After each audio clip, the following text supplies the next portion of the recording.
Iboma na-ege ntị, ana m ekene n'ụbọchị nke taa. Asịkwa m ka nke echiri ya zelu. Daalụ na nnekwu si esela n'ihe na-eme na Eastern News 24. Alright, this is a home of latest news on what is happening in Biafra land. Alright, I'll be fine ejigosi n'ugbu a bụ gee ntị ọfụma. This is the Mazi Nnamdi Kanu lead counsel, Mike Ozekhomema. He just scattered the table. A powerful speech to the world. And if concerning the continued detention of Mazi Nnamdi Kanu, a call for referendum is not a call for war. Asipa na ya agba no ka atụ referendum ma ọ bụ na mma no ka ọnụma ma na Nigeria. That is the crime Mazi Nnamdi Kanu committed. All right, listen to him and then give us your own comment on the commission video. All right, over to you, sir. President, we practice executocracy, a system of government where the executive is so powerful and so despotic and autocratic that it behaves more like Louis XIV of France, that will stand in front of parliament imperiously in 1655 to declare l'état, c'est moi, I am the state. We practice legislatocracy, a system which has been exemplified by the 9th National Assembly of yes, Mr. President, like the Agama lizard. Every bill, every request, yes, sir, Mr. President. And when a person comes to be screened for an important national position, say, oh, we know you, Michael Ozekhomema. We don't need to screen you. Take a bow. I call them Mr. Take a Bow National Assembly. That's what we also practice, legislatocracy.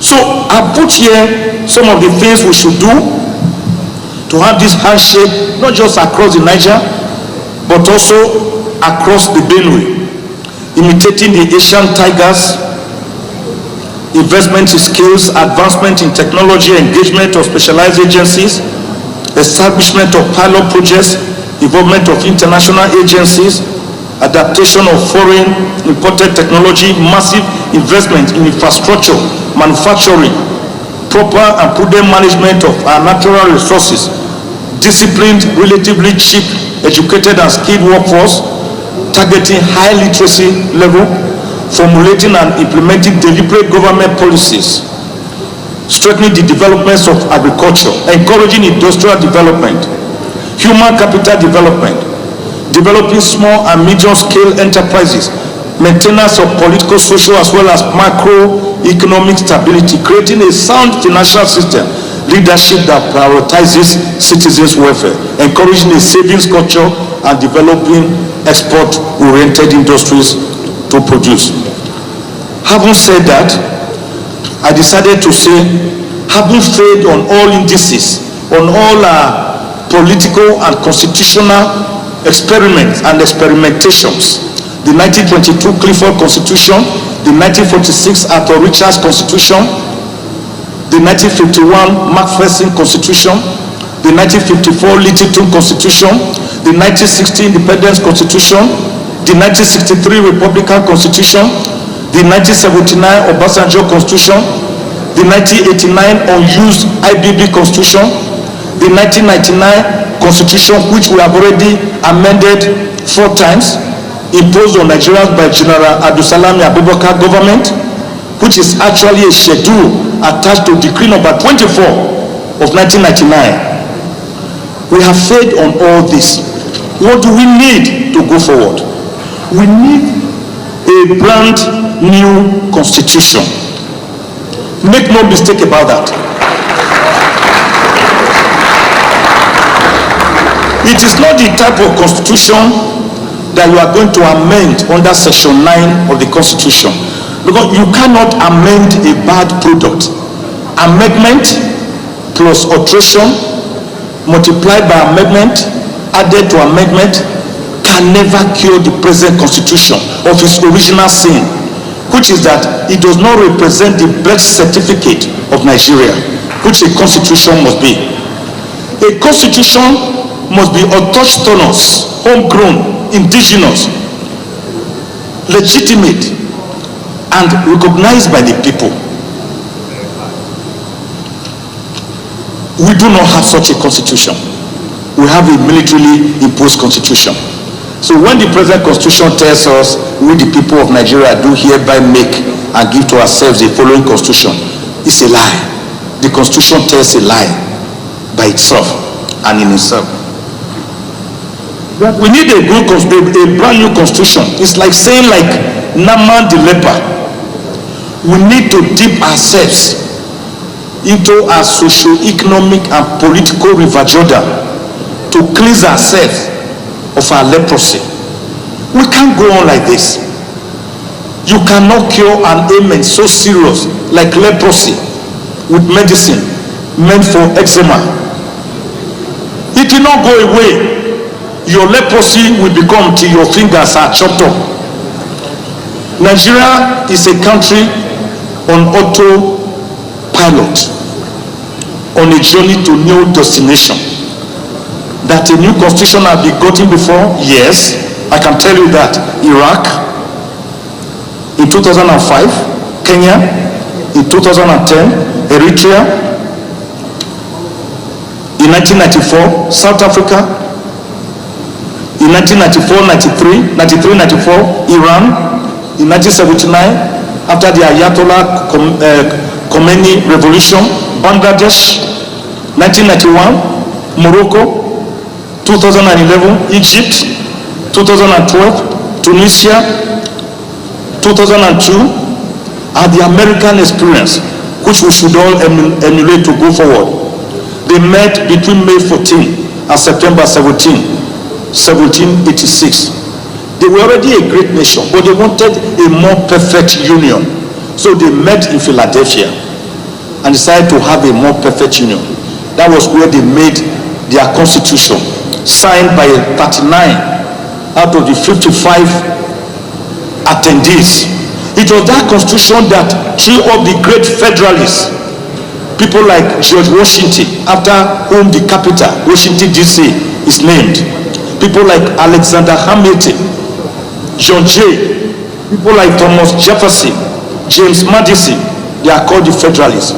They agreed on republicanism, they agreed on federalism, they agreed on presidentialism, they agreed on the principles of division or separation of power, a concept earlier in 1748 popularized by Baron de Montesquieu, a great French philosopher, and they decided we need to be together. Then they had what we call judicial review.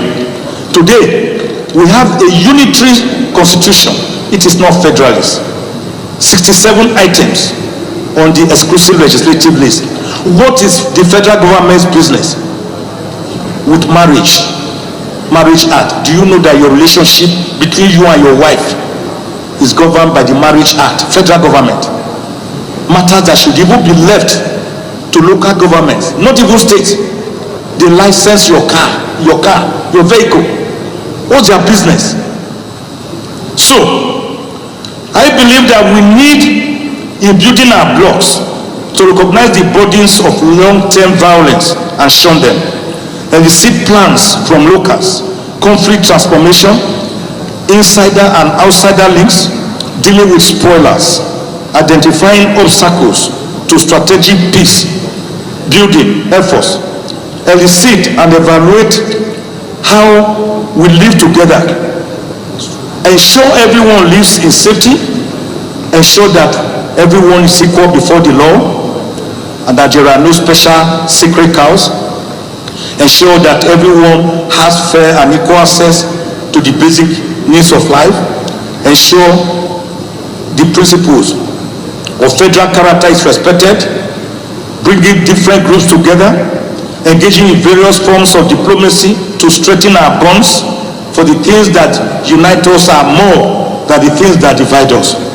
to make ourselves a Dolly Parton's coat of many colors, improve our justice delivery system, working to improve community development, working together with businesses and trade to create sustainable jobs, improving infrastructure, creating free and inclusive media, making development programs in conflict areas, and at the risk of being tautologious, we must have purposeful and deliberate leadership. We must respect human rights and the rule of law. Let us stop burning bridges. And let me make it clear, the Igbos can be president. This has become a national question that must be answered.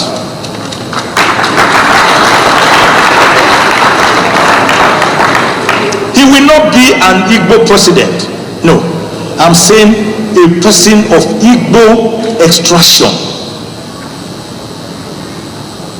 can and should also be president of Nigeria.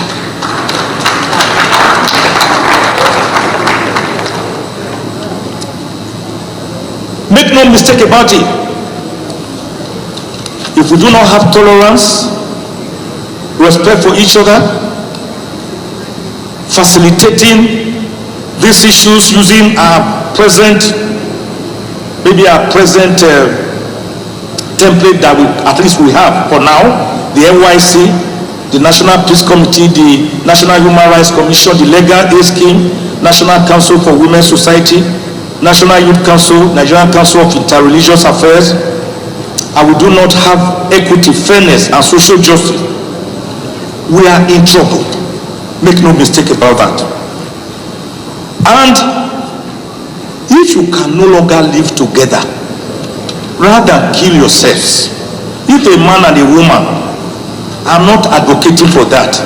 I'm always saying in the extreme of moments, if a man and a woman can no longer live together, let them sit down and renegotiate their union.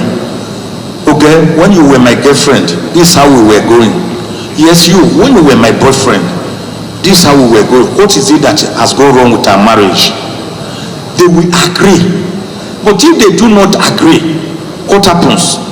One of them should quietly, peaceably go, and the other one should let him or her. It is the suffocation, the deliberateness of saying, you cannot go, not better our Lord, that leads to a woman stabbing the husband to death, or to the husband choking the woman to death. Do we want such a situation? Do we want such a situation? So I end my speech today.